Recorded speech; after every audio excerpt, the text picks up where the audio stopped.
Bien, hermano, que el Señor le bendiga rica y abundantemente en este hermoso atardecer. Ya aquí por el cambio de hora se ve un poquito oscuro, también propio del tiempo. Damos gracias al Señor por todo ello, porque el Señor tiene el control de todas las circunstancias en las que nosotros nos podamos ver. Y esa debe ser la posición del cristiano en todo momento. Reconocer la soberanía de Dios sobre su vida, sobre las circunstancias y sobre el tiempo. Él tiene el control. Dios tiene el control, hermano, de su vida, de la situación en la que usted se encuentra en este preciso momento. Sea una situación de presión, sea una situación de angustia, sea una situación de persecución, sea una situación de desánimo, sea una situación desesperante o sea una situación feliz, el Señor tiene el control y Él sabe por qué permite que esas circunstancias rodeen a cada uno de sus hijos. No todos vamos a ser probados, ni siquiera tentados de la misma manera, pues el grado de la fe y el grado de relación determina y nuestra estatura espiritual determina el hecho de lo que Dios pueda hacer o esté haciendo por nosotros. De tal forma que el Señor tiene el control, mis hermanos. Eh, eh, Pongámonos totalmente y dispongámonos totalmente a confiar en el Señor, porque no hay nada por lo que yo creo que usted deba preocuparse. Si su fe, su confianza depende exclusivamente del Señor. Así que, hermano, como dice el autor de los Hebreos, puesto los ojos en Jesús, el autor y consumador, no de su fe, aunque podría decir de su fe, pero de la fe de Él en nosotros. De tal forma que el Señor pone de su fe en nosotros y pone de su amor en nosotros para que nosotros podamos llegar a buen puerto.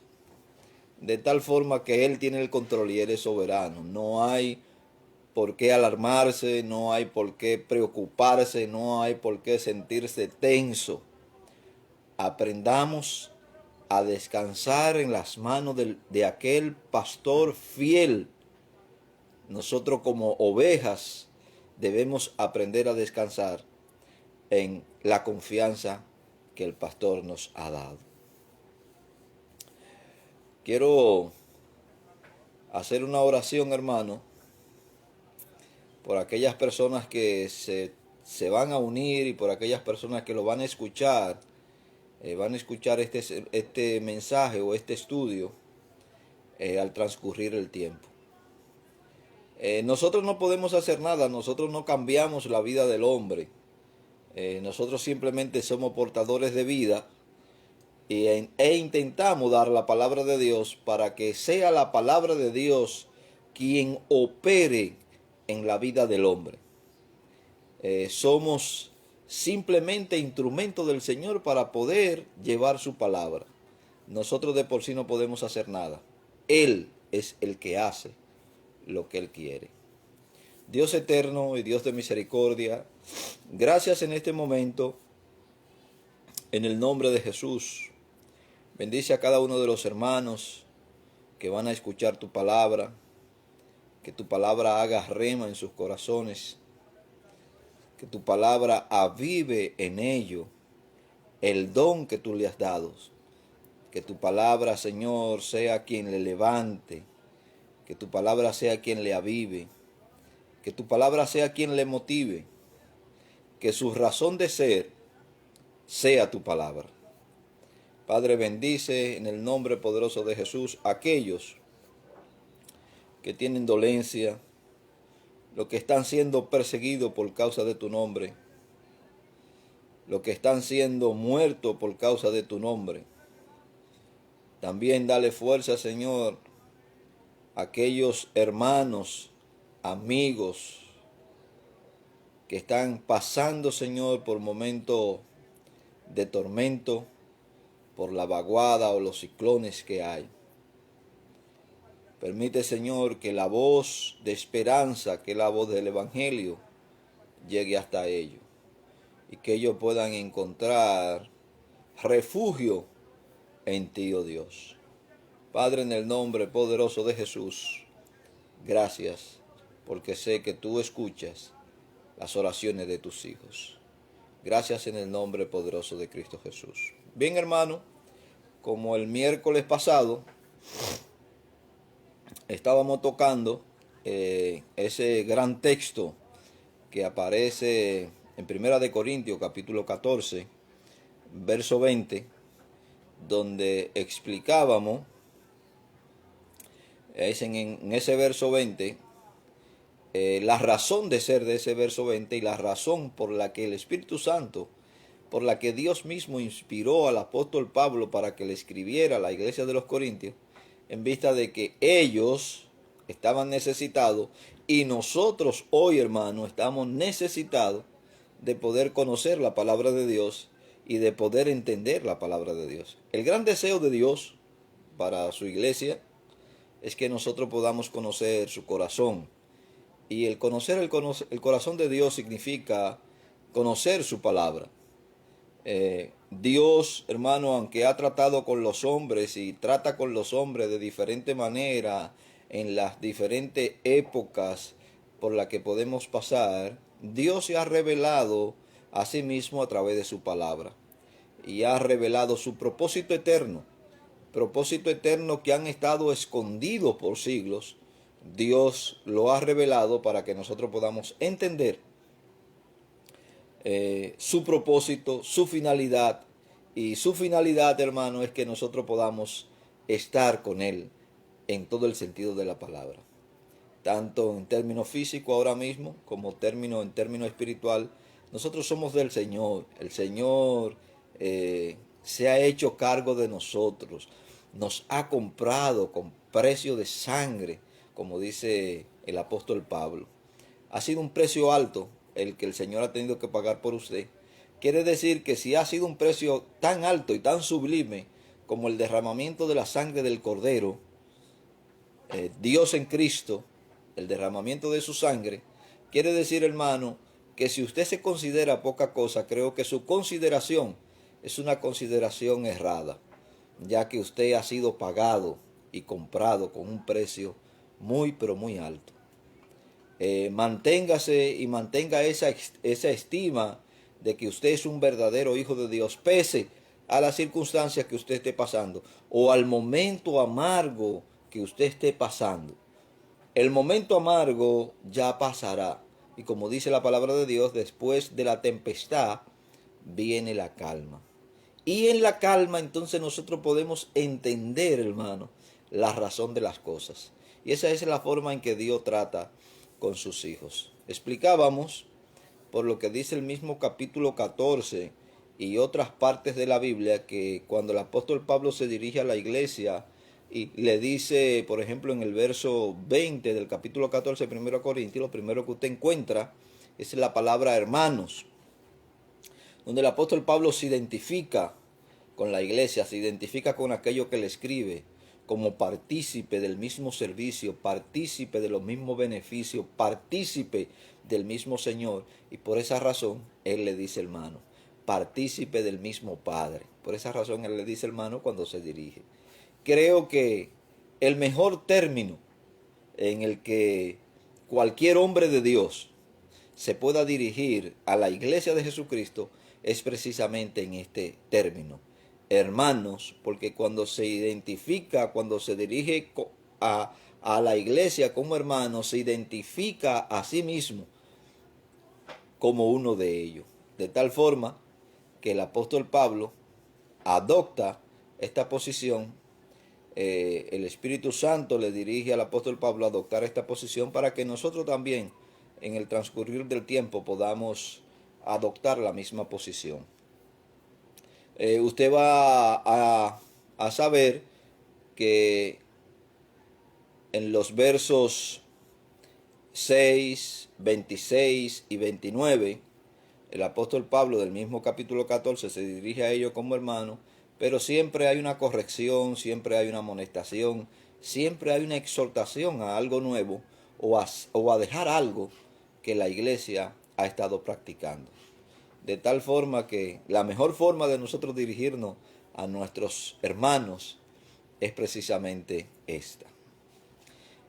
Decíamos que aquí se encuentran tres palabras que nosotros debemos diferenciar para poder entender el texto. El texto empieza diciendo: no seáis niños en el modo de pensar, sino sed niño en la malicia, pero maduro en el modo de pensar.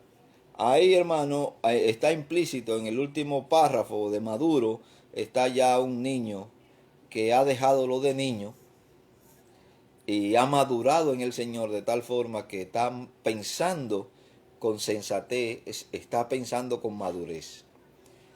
Lo de malicia nosotros le explicábamos, aquí ya ese niño que se habla con, que seamos niños en malicia, es un infante, es un niño de teta, es un niño que no sabe ni hacer el bien ni hacer el mal. Por eso el apóstol Pablo, o el Espíritu Santo, o el Señor, a través del apóstol Pablo, se expresa de esta forma, que nosotros debemos ser niños en la malicia, porque no tiene ninguna malicia un niño de teta, naturalmente, hermano. Los primeros niños que ya el apóstol Pablo menciona, ya son niños que tienen la capacidad de poder ir a la escuela a aprender los primeros rudimentos de lo que se le puede enseñar. Entonces, esa es la explicación del texto en que aparecen las tres palabras. Aparecen tres palabras en el griego identificando a cada uno de ellos y dando una definición de lo que es cada uno de ellos. También, cuando usted va a 1 de Corintios capítulo 3,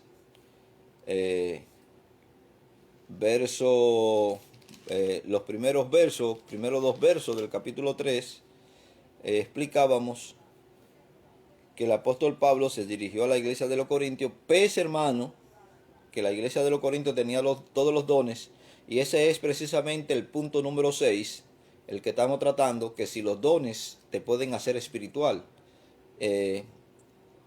Y decíamos claramente que no, un don espiritual no te puede hacer espiritual. Un don espiritual es una cualidad, es una capacidad que Dios te da para operar dentro de lo espiritual, en un grado espiritual. Pero eso no te hace espiritual, de tal forma que el apóstol Pablo, cuando se dirige a la iglesia de los Corintios, en el capítulo 3, verso 1, le dice: de manera que yo, y aparece otra vez la palabra hermano, no puedo hablaros como a espirituales, sino como a carnales, como a niños en Cristo. Aquí está hablando, hermano, posiblemente de un recién convertido, o está hablando de un viejo convertido, pero que no ha dejado de ser niño. Todavía hay que darle leche en biberón, porque no tiene los dientes, no ha madurado lo suficiente como para poder disluir vianda. Y esa vianda que aparece ahí, esa palabra vianda que aparece ahí en el verso 2, se refiere a la doctrina, una doctrina sólida y profunda. Os di a beber leche y no vianda, porque aún no erais capaces, ni sois capaces todavía. Así, hermano, lastimosamente hay muchas iglesias y muchos hermanos que, a pesar del tiempo que tienen en el Señor, todavía no son capaces de disluir, desmenuzar las doctrinas fundamentales de la fe cristiana. Y viven envueltos en los primeros rudimentos y en discusiones sobre los primeros rudimentos, porque no son capaces de digerirlo como adultos. Entonces, el Señor quiere que nosotros maduremos y que seamos como ese niño, como es el tercer niño del capítulo 14, verso 20, que seamos maduros. Cuando usted va al capítulo 13 del libro de Primera de Corintios, en el verso 11, el apóstol Pablo dice lo siguiente: cuando yo era niño, y usted sabe, porque ha sido niño físicamente, usted hablaba como niño o comenzó balbuceando, habló su primera palabra como papá o mamá. Por lo general siempre decimos mamá, porque ese gran ser humano que es la madre siempre va a estar y se va a identificar con sus criaturas.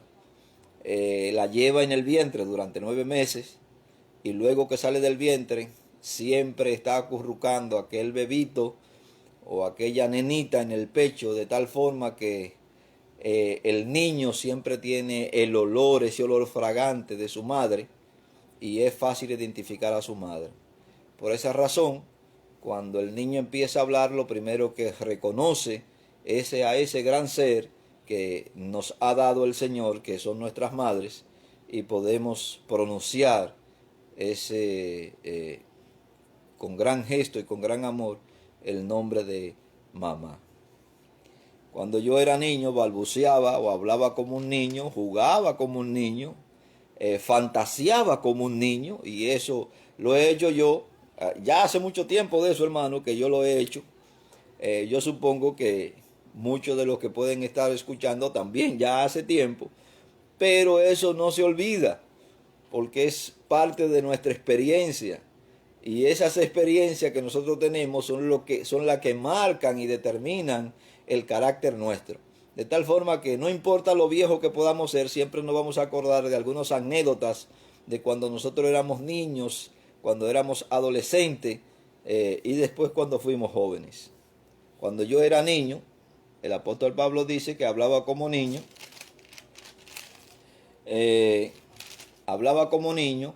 pensaba como un niño, y nosotros que hemos sido niños sabemos cómo piensan los niños. A los niños hay que tenerle temor, hermano, precisamente porque ellos no saben diferenciar el aspecto del peligro. Porque piensan que todo es bueno.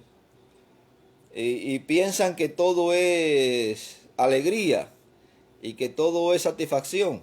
Pensamos así como niños. Aunque ya hay niños que hay que tenerle cuidado porque vienen dotados, hermano, con una malicia tremenda, con una maldad tremenda. Pero, por lo general, hermano, pensábamos como niños, juzgaba las cosas como niño, mas ya cuando fui hombre, dejé lo que era de niño. Aunque en este verso 13, Pablo está hablando del estado futuro del creyente, quise hacer una adaptación aquí, hermano, porque hace juego con lo que yo estoy hablando. Nosotros debemos de dejar de ser niños espirituales. Con el tiempo que tenemos en el Señor debemos de dejar de pensar, de juzgar las cosas como niños, de hablar como niños, porque se supone que el Señor nos ha mantenido en su camino y quiere que nosotros crezcamos en su palabra hasta que lleguemos a la estatura perfecta. Y cuando hablo de perfecto, hermano, no hablo de no pecar ni de no cometer error.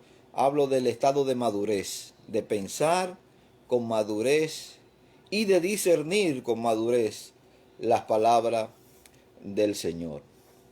De tal forma, hermano, que lo que aquí se nos está diciendo en todos estos versos que yo le he mencionado indirectamente es lo que el apóstol Pablo expresa en Colosenses capítulo 1, verso 28. Y ese texto de Colosenses capítulo 1, verso 28 nos dice, hermano,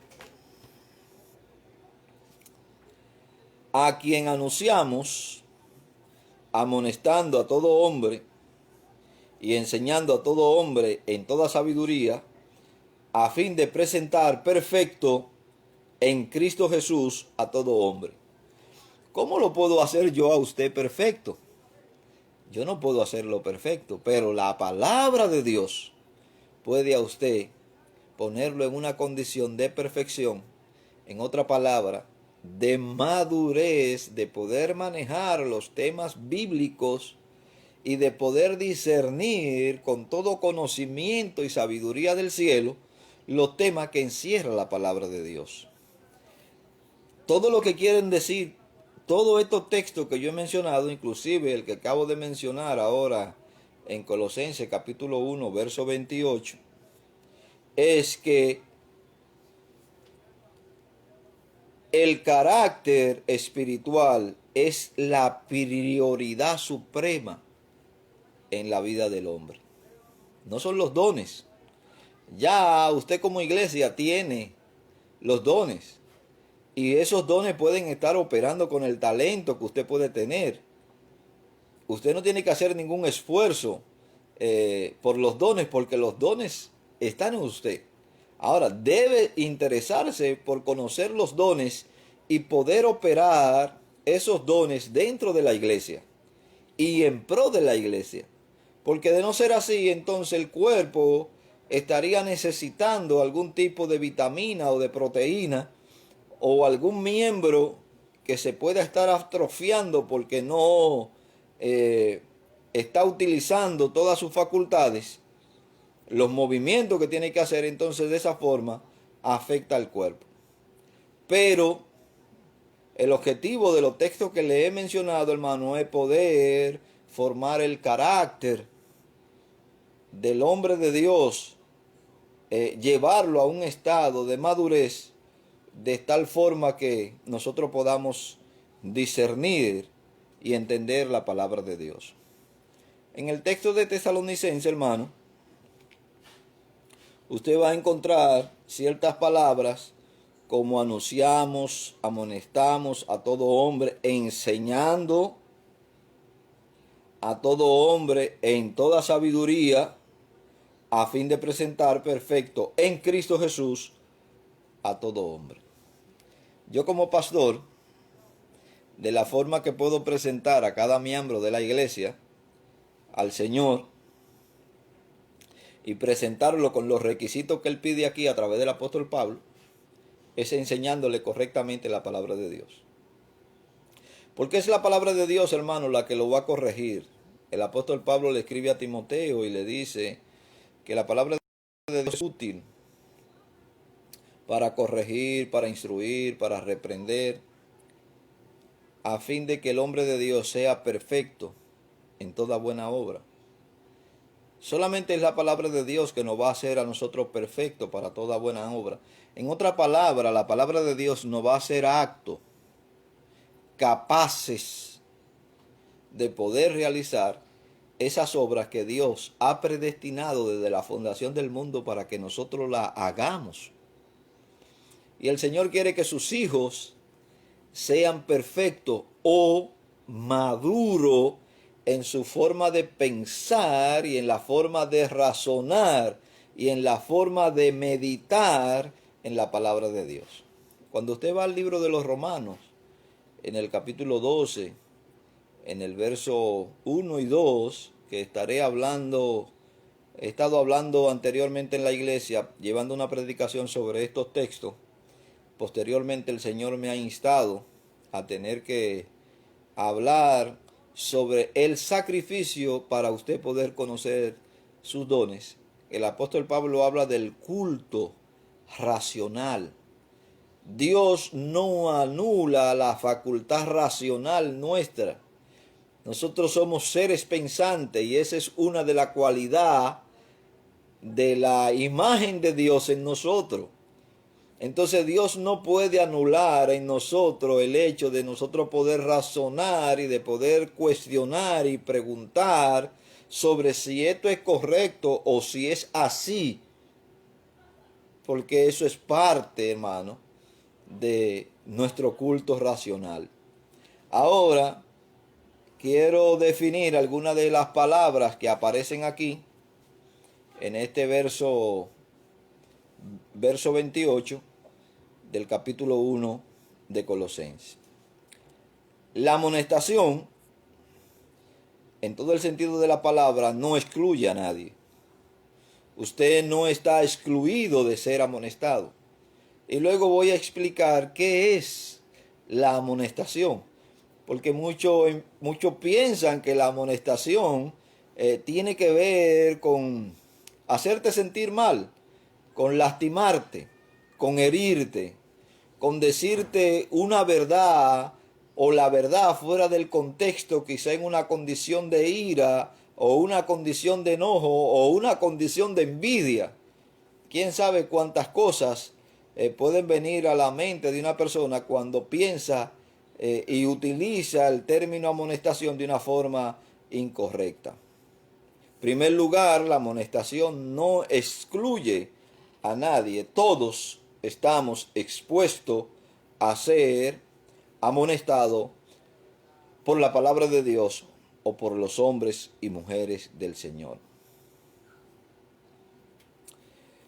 La amonestación se hacía advirtiendo sobre práctica y enseñanzas doctrinales, lo que significa hacer presente algo para que se considerara, se evitase o se procurase.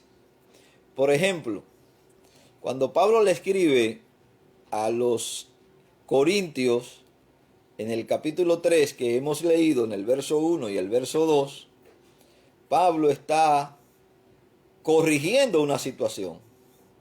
Ya no sean niños, deben ser maduros. Hay una amonestación, hay una corrección, hay una guianza hacia un estado de perfección o de madurez. Ustedes no estaban en la condición de madurez porque eran carnales, y en vez de darle la vianda, lo que hice fue que le di la leche porque ustedes todavía no estaban preparados para recibir ese alimento sólido, de tal forma que ustedes no lo iban a poder digerir. Entonces preferí enseñarle las primeras cosas básicas del Evangelio. Y aquí está envuelta una amonestación, está envuelta una corrección en la amonestación. Se considera algo que no se está haciendo, algo que debe evitarse o algo que debemos procurar. Ese es el epicentro de la amonestación. Hay que considerar algo que usted no está haciendo, hay que considerar algo que usted debe evitar y hay que procurar algo que debe hacer. Toda amonestación, hermano, va cubierta, recubierta del amor. Toda amonestación dada sin amor, lastimosamente termina en lastimar a las personas con las que nosotros podemos hablar. Por eso yo en mi caso personal como ministro, hago énfasis en esto con respecto a los hermanos, ya sean maduros o sean inmaduros, con respecto a poder utilizar o poder aconsejar a los hermanos. No todos podemos tener o tenemos en cuenta cómo debemos hacerlo. Hay quienes tienen la capacidad de poder amonestar, pero no están dotados de esa gran cualidad de amor para llevar sanidad al corazón de aquellos que pueden estar amonestando. Recuerde que la amonestación tiene estos tres elementos. Número uno, considerar algo que usted no está haciendo, evitarse algo que puede hacer o está haciendo, o procurar algo que le hace falta. La amonestación también, hermano, porque estos tres elementos traen consigo un aditivo que consiste en advertir en prevenir o reprender en cuanto a asunto de salvación y de vida cristiana. No es que si un amigo, usted ve a alguna persona con respecto a vida matrimonial, a relación con su familia, usted no le pueda dar un buen consejo. Pero la amonestación en el contexto que se está usando aquí en el Nuevo Testamento o Segundo Testamento, como prefiero llamarle, tiene que ver con aspectos de salvación o tiene que ver con vida, con la vida cristiana. Y como decía, aquí amonestar en el contexto del Segundo Testamento tiene que ver con enderezar el sentido, lo que conduce a un pensamiento asentado sobre base firme y sólida. Quiere decir, hermano, que si usted me va a amonestar sobre algún hecho, las bases firmes y sólidas que usted va a usar para amonestar tiene que ser la palabra de Dios, con lo cual significa que usted tiene que conocer no solamente el hecho en el que yo ando o la falta que estoy cometiendo o lo que me hace falta, sino que tiene que ser esa amonestación basada en lo que la palabra de Dios dice. De tal forma que usted entonces debe conocer la palabra de Dios. Base firme y esa base sólida que es la palabra de Dios. Y usted como creyente en Cristo, como ministro en Cristo, debe y tiene que conocer la palabra de Dios. Recuerde, hermano, que este punto 6 que he venido tocando tiene que ver con lo que es la madurez. Tiene que ver con lo que es el carácter. Y es lo que dice este verso 28 de Colosenses capítulo 1. Tiene que ver con la madurez. Y usted debe conocer todo el contenido de lo que es la amonestación para poder utilizar correctamente todos estos puntos que yo he mencionado. Las tres cualidades de la amonestación, que son considerar, evitarse o procurar. La amonestación en el contexto del Segundo Testamento tiene que ver con enderezar el sentido, lo cual conduce a un pensamiento asentado sobre bases firmes y base sólida, que es la palabra de Dios. Usted debe conocer la palabra de Dios. En el verso 28, que es el que estamos analizando ahora, de Colosenses, aparece también la palabra enseñanza en toda sabiduría.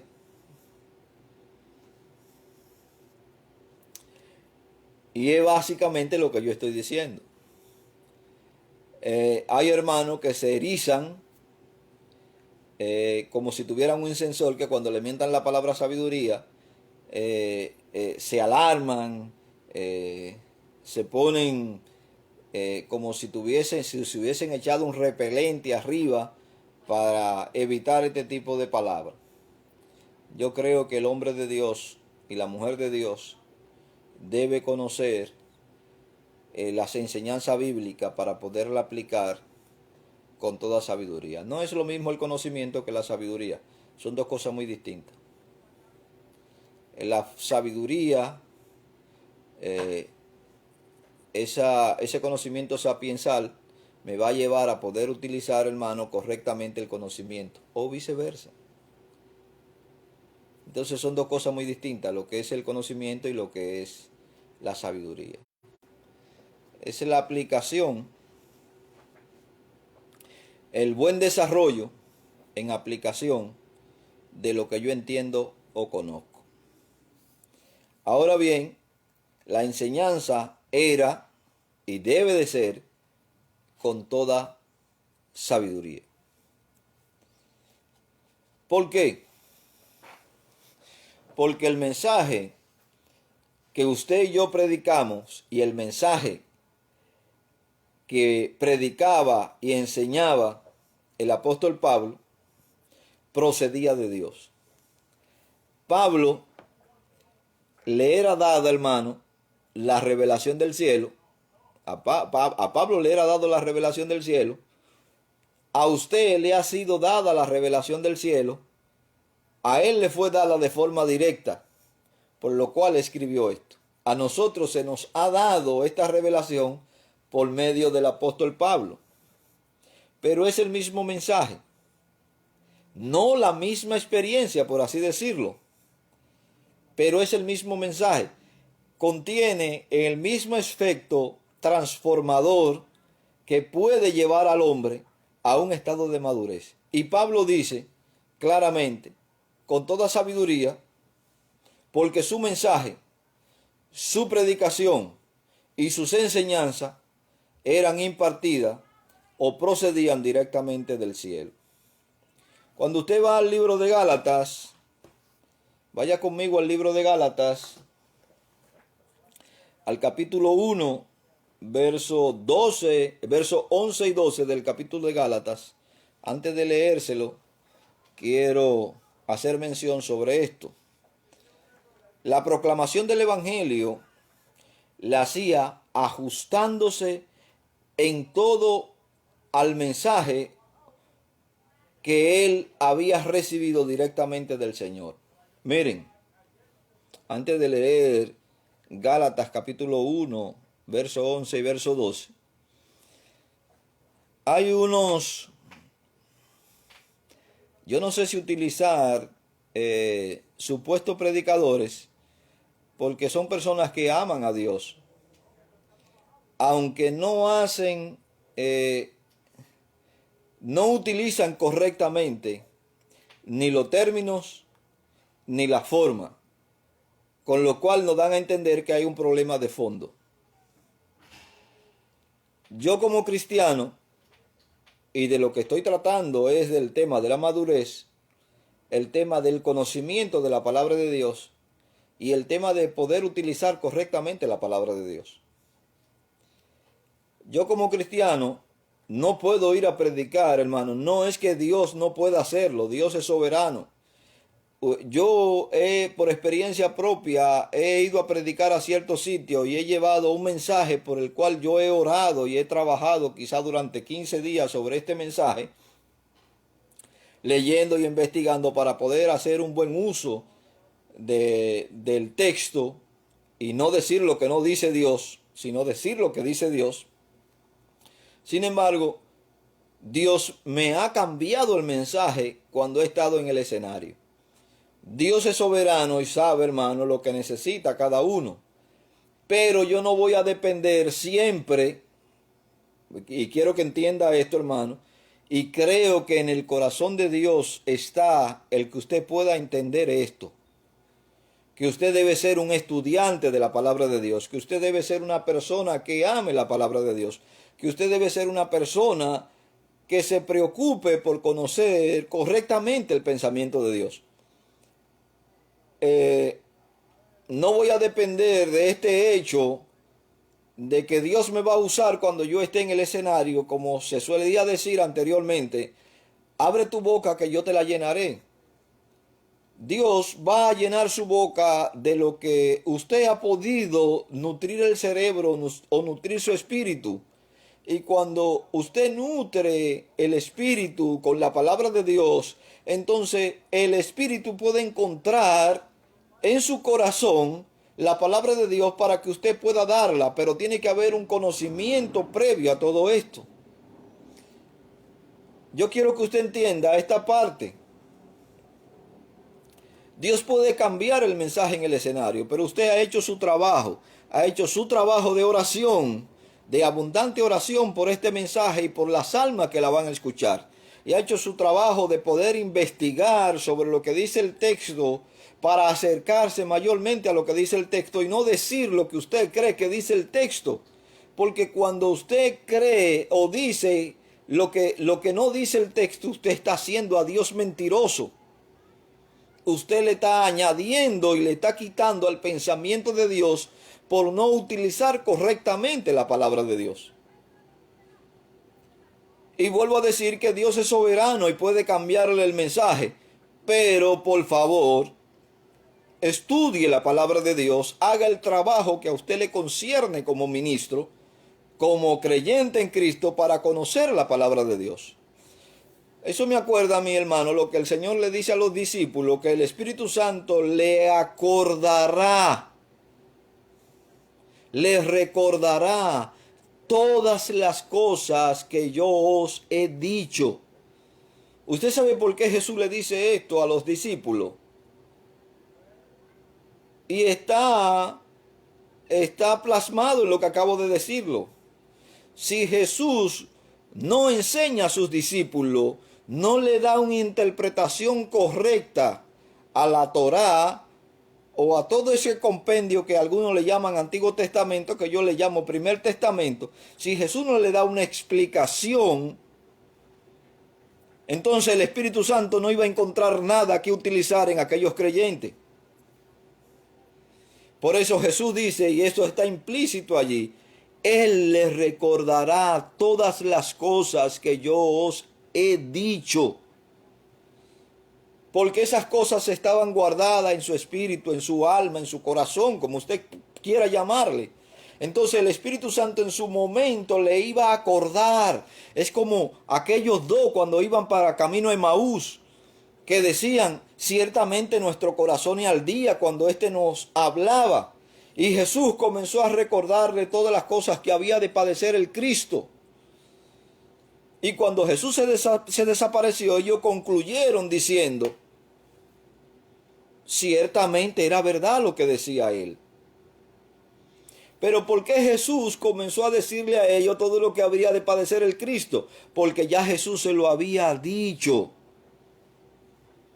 Si usted no tiene nada en su corazón ni en su cerebro, usted lo que es un inventador. Y más que inventador, creo que usted es un profanador de la palabra de Dios.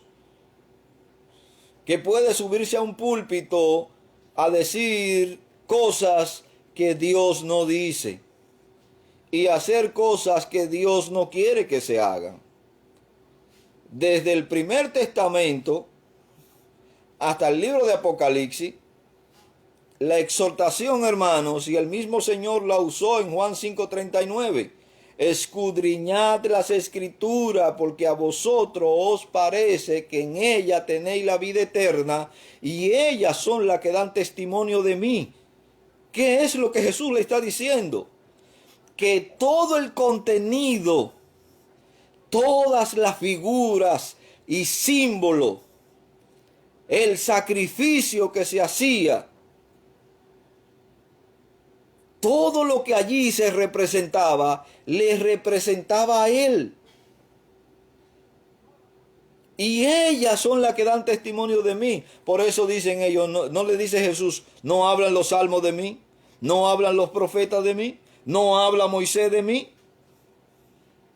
Los libros históricos también hablan de mí. Quizás los libros menos leídos hablan de mí, y lo tenemos en la historia de Ruth, lo que tiene que ver con el pariente redentor. Cristo es nuestro pariente redentor, y todos estos puntos yo lo he venido tocando en el desarrollo del tema de los dones. Porque todo, hermano, está estrechamente entrelazado. No podemos divorciarnos de la palabra de Dios. No podemos ser ignorantes de las palabras de Dios. No podemos, hermano, caer en la categoría de lo que Dios le dijo a Jeremías que el pueblo vivía en aquel entonces. Vaya conmigo de momento al libro de Jeremías, aunque yo hablé un poquito sobre eso en cierta ocasión. Quiero volverle a leer lo que Dios le dice a Jeremías en el capítulo 4. Y usted, hermano, no puede caer en esa situación. No podemos ni ser mendigo espiritual, ni podemos seguir siendo niños espirituales, y mucho menos como ministro, que se supone que debemos y tenemos la responsabilidad de tener que guiar a otro y llevarlo y presentar a todo hombre perfecto ante Cristo. Eso es lo que dice el verso 28 de Colosenses. Cuando usted se presente ante el Señor como ministro que usted es, ¿cuál va a ser su excusa? ¿Cuál va a ser su excusa? Hoy no tuve tiempo, Señor, para estudiar las Escrituras. Había que dedicar mucho tiempo para aprender sobre ello. Tenía que realizar muchas cosas y de todas las cosas creo, Señor, que las tuyas eran las menos importantes, porque estaba más fijo en las cosas que me convenían a mí en el momento que poder aprender de tu palabra para poder enseñar a otro. Por esa razón, hermano, la Biblia dice que no nos hagamos muchos maestros.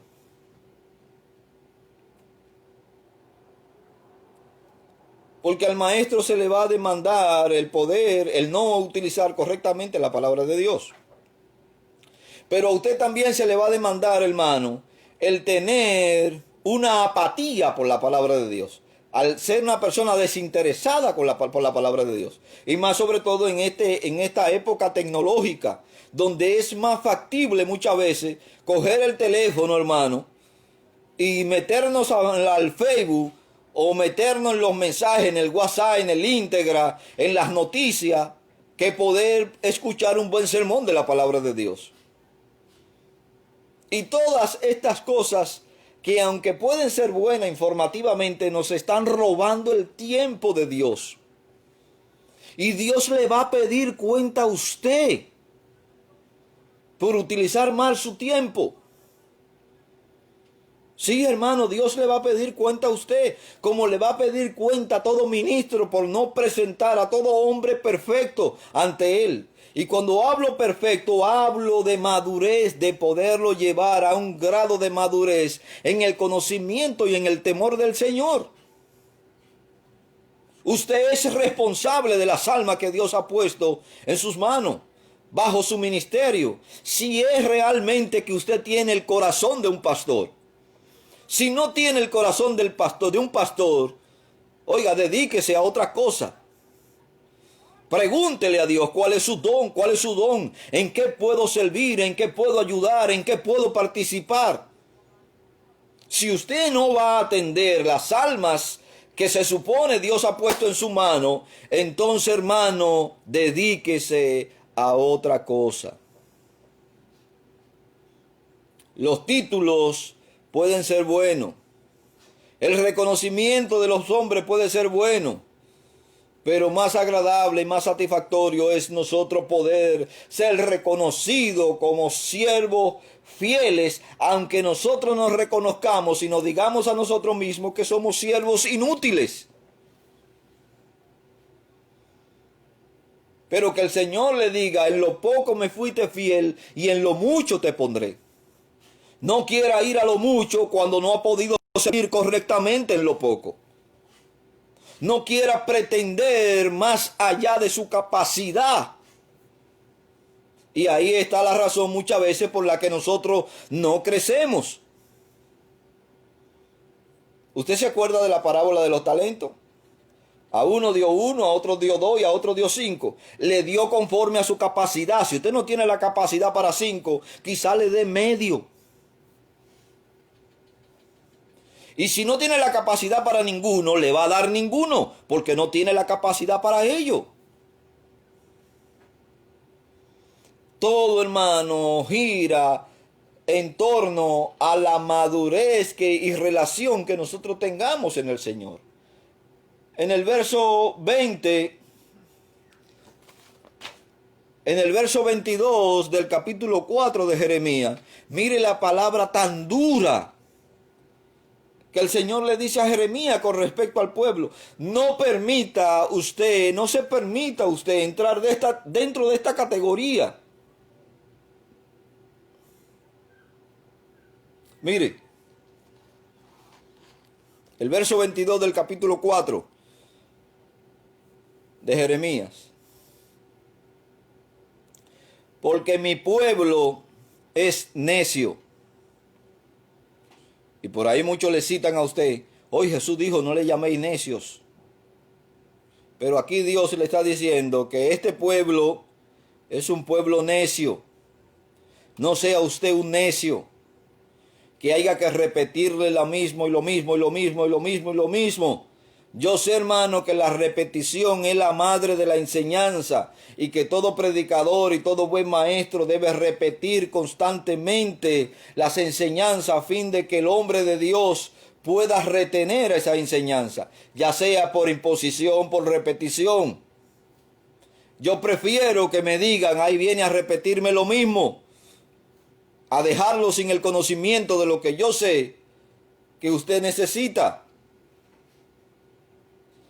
Verso 22 del capítulo 4 de Jeremías. Porque mi pueblo, no es el pueblo pagano, no es el pueblo que está lejos de Dios. Él lo identifica como mi pueblo, es necio. No me conocieron.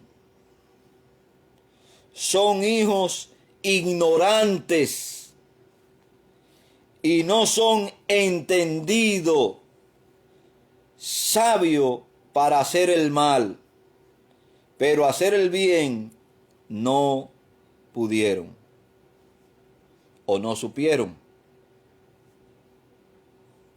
¿Es usted así como lo describe Jeremías?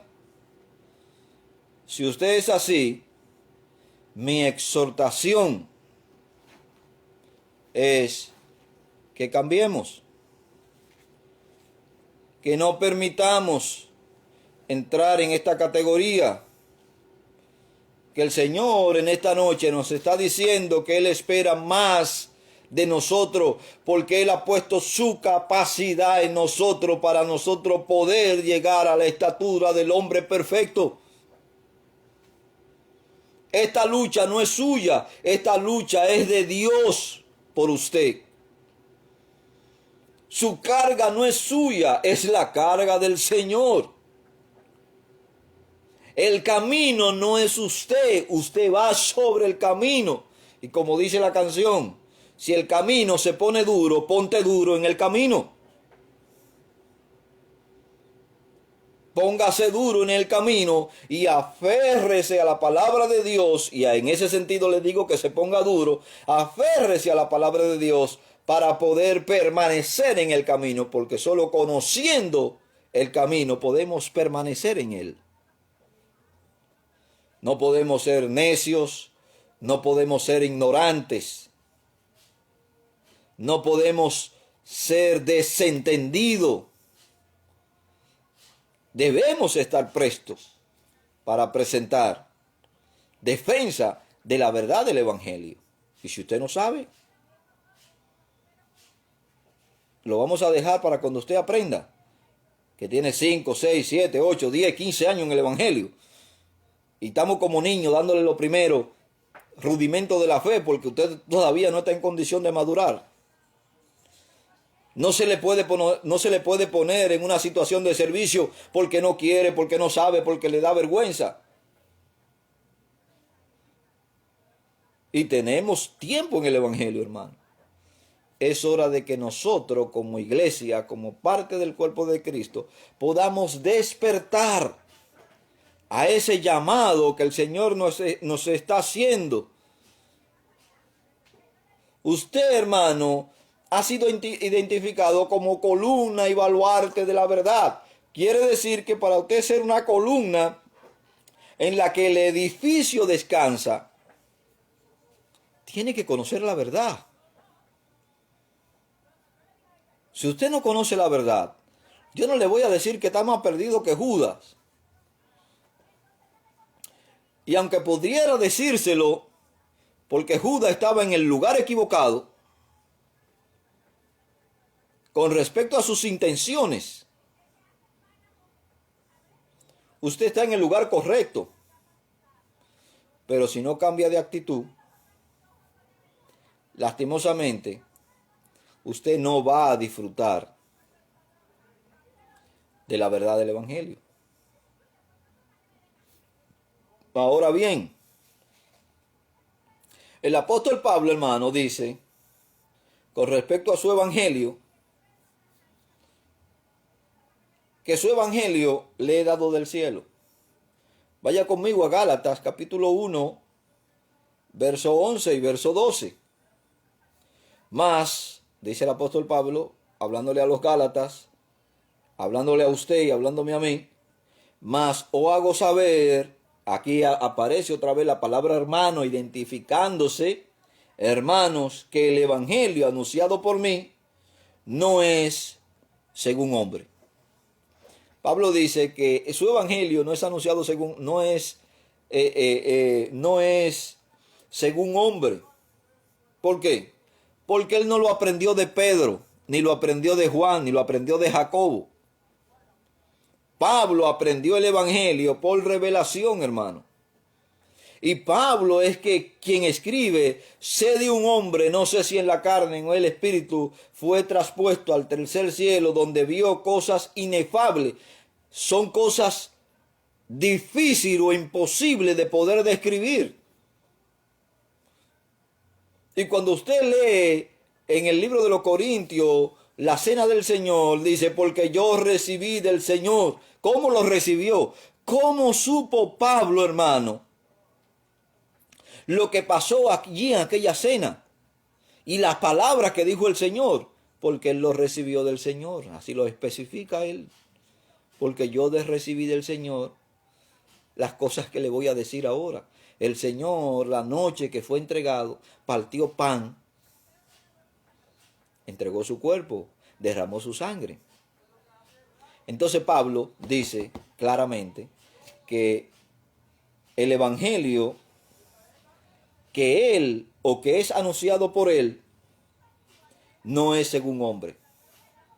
Porque el evangelio le fue dado al apóstol Pablo por revelación. De ende, por revelación de Dios, el apóstol Pablo escribió 13 epístolas. Es quien más escribe del Segundo Testamento, escribiendo 13 epístolas. Ahora, el evangelio que usted recibió tampoco fue según hombre. Aunque Dios ha utilizado los hombres, porque eso es lo que dice Efesios capítulo 4, verso 8.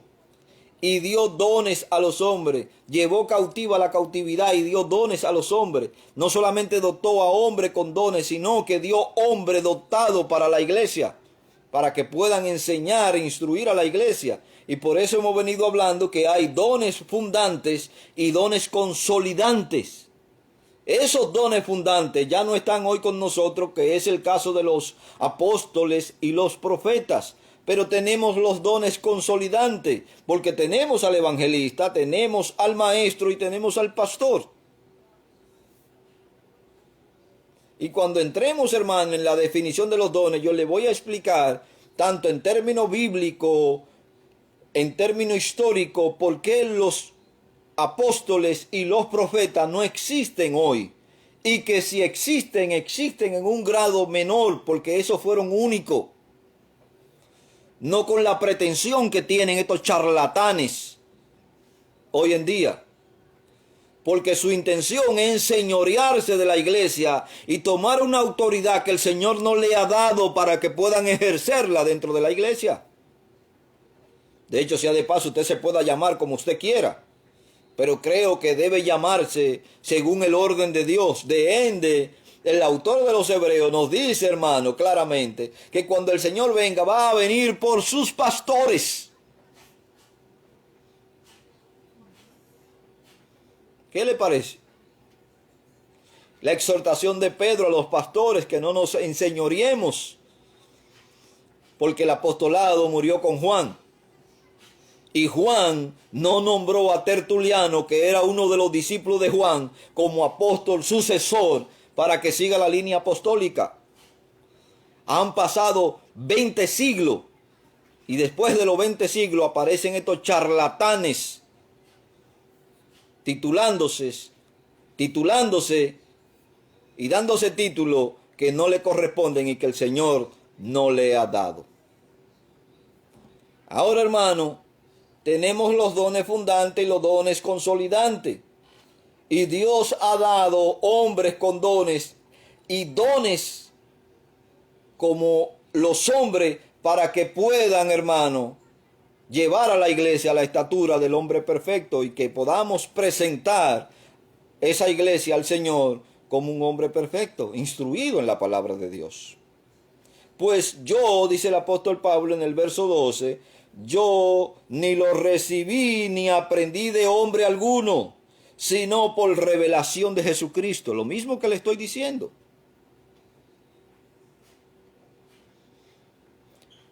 Es esta misma revelación que nosotros estamos estudiando, hermano. Porque es precisamente uno de los textos de lo que este hombre, bajo la inspiración y guianza y preservación del Espíritu, escribió para nosotros. Gálatas capítulo 1, verso 11 y verso 12. Su evangelio, el evangelio que usted debe predicar, es el evangelio de Cristo. Basta ya de estar predicando cantidad de barrabasadas y estupideces encima de los púlpitos. Los púlpitos son para instruir al hombre y a la mujer de Dios. Los púlpitos tampoco son un campo de batalla para que usted libre su pequeña guerra dentro de la iglesia, porque quizá no lo quieren respetar como pastor, o quizá no lo quieren admirar como pastor, o usted tiene ciertos opositores dentro de la iglesia. Los púlpitos no son para librar guerras dentro de la iglesia, es para enseñar la palabra de Dios. Y es la palabra de Dios la que tiene que prevalecer pese a cualquier circunstancia. Es la palabra de Dios la que usted tiene que defender a capa y espada. Es la palabra de Dios por la que usted tiene que entregar, si es posible, su vida. No es por el título. No es por el reconocimiento. Deje que el Señor lo reconozca como reconoció a David. Dios estuvo trabajando con David en lo secreto, y cuando Dios quiso manifestarlo, revelarlo, presentó la ocasión para que él pueda dar a conocer a este gran hombre. Espera el tiempo de Dios. Obre dentro del tiempo de Dios. Muévase dentro del tiempo de Dios.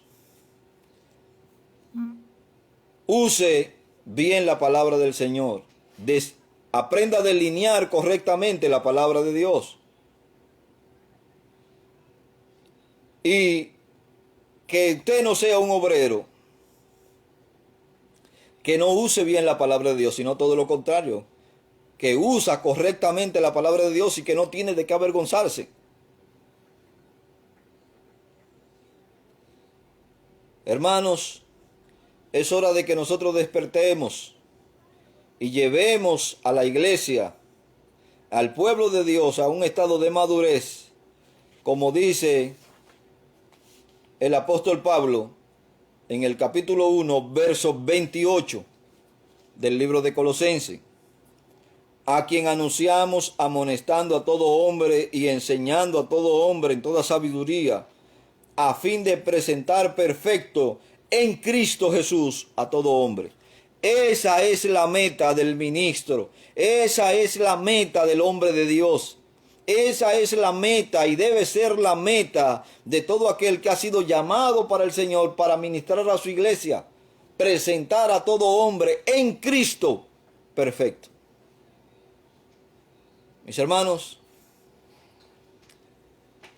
Dios me le bendiga. Quisiera seguir hablando sobre el tema, pero se me ha cumplido el tiempo, por así decirlo. Ya será hasta el próximo miércoles en que sigamos hablando sobre este tema de los dones espirituales. Dios eterno y Dios de misericordia, bendice de una forma especial a cada oyente, cada hermano que ha podido recibir tu palabra. Permítele crecer en ti, permítele madurar en ti, permítele avanzar en ti, oh Dios. Padre, en el nombre poderoso de Jesús, ayúdanos. Permítenos, Señor, que nos podamos humillar delante de tu presencia, que podamos reconocer lo que tú eres y lo que tú haces. En el nombre poderoso de Jesucristo. Gracias, Señor, en el nombre de Cristo Jesús. Bendice grandemente a tu iglesia en el nombre poderoso de Jesús. Amén, Señor Jesús. Amén. Dios me le bendiga y Dios me le guarde, hermano.